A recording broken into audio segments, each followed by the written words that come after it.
This is a video about our day on the online Sedimentary Rock ID Lab and Virginia Sedimentary Rocks, U5D3.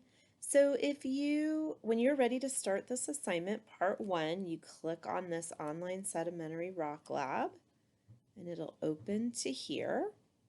And you can use this information to answer the definitions for the three types of sedimentary rocks: clastic rocks, chemical rocks, and biologic rocks. And here's the identification chart that we use. You can see clastic, chemical, and biologic, and then the different grain sizes here. Chemical and biologic have no grain size, and then the composition, and then that will lead you to the rock name.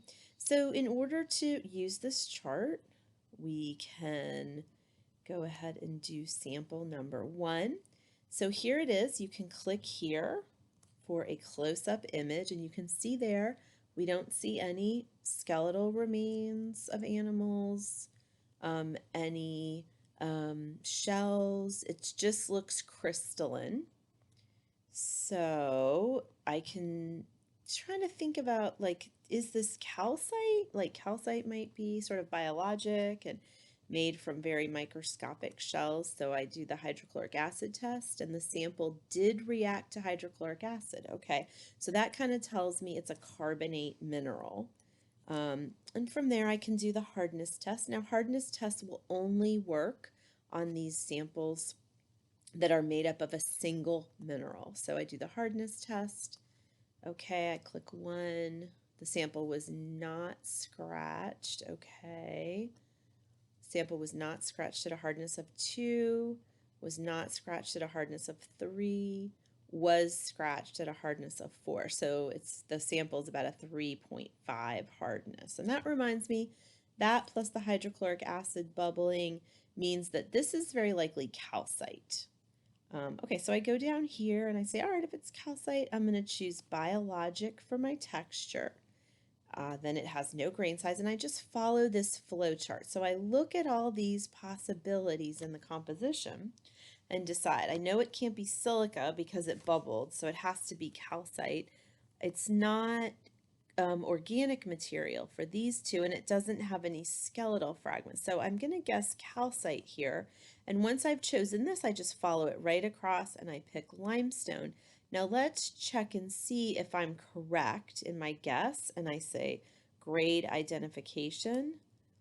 Congratulations. So everything is correct. Now, if I had chosen something incorrectly, it would tell me which one of these in the chart was wrong, and I could go back and try a different iteration close to what I'd chosen. Okay, so now that I have that information, I can click back to my lab and I can fill out number 1. It's already done for me. The acid test, Y for yes, it did bubble. The hardness, 3.5. Now remember, most of these samples down here, you won't do a hardness because they're rocks. This one just happens to be a singular mineral. So don't worry too much about the hardness. It's not going to help you in these for most of these samples. The texture is biologic.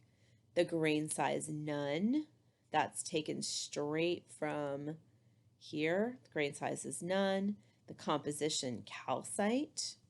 So I put in composition calcite.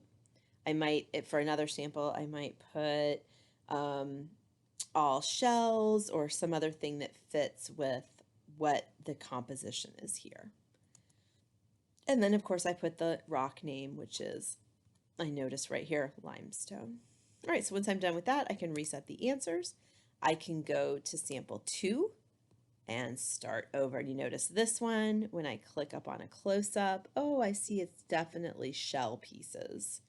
So this one, I'm going to go look down here, also biologic.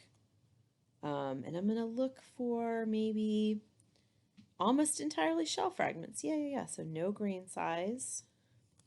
This, and then coquina. Oh, okay. So that just follows straight along there. Grade identification. Oh, I'm correct. So that is sample number 2, and I can go back and, of course, fill in everything here. So for the ones that are grayed out, you do not need to do those. You can do them if you prefer to, but you're not required to do them at all.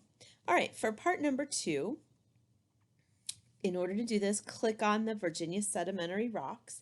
There are many layers in this map. If you'd like to look through these directions and you want to be able to remove the layers, you can, but you can do this assignment without doing all of that. There is a video here that shows you how to do it.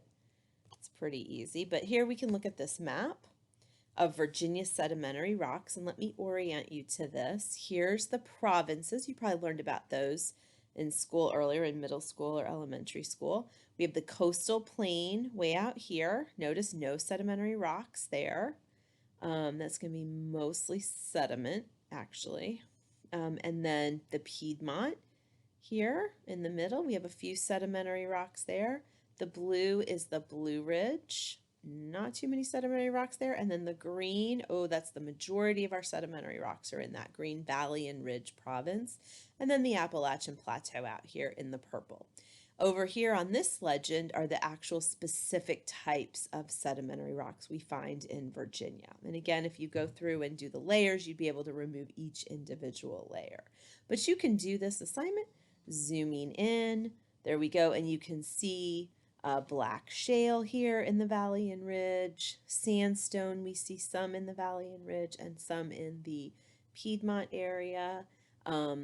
Limestone there, that's good karst topography where caves would be found, like this is all kind of down 81, Highway 81, where Luray Caverns is, Endless Caverns, so on and so forth, and some other sedimentary rock types. And you can go ahead into your assignment and answer these questions.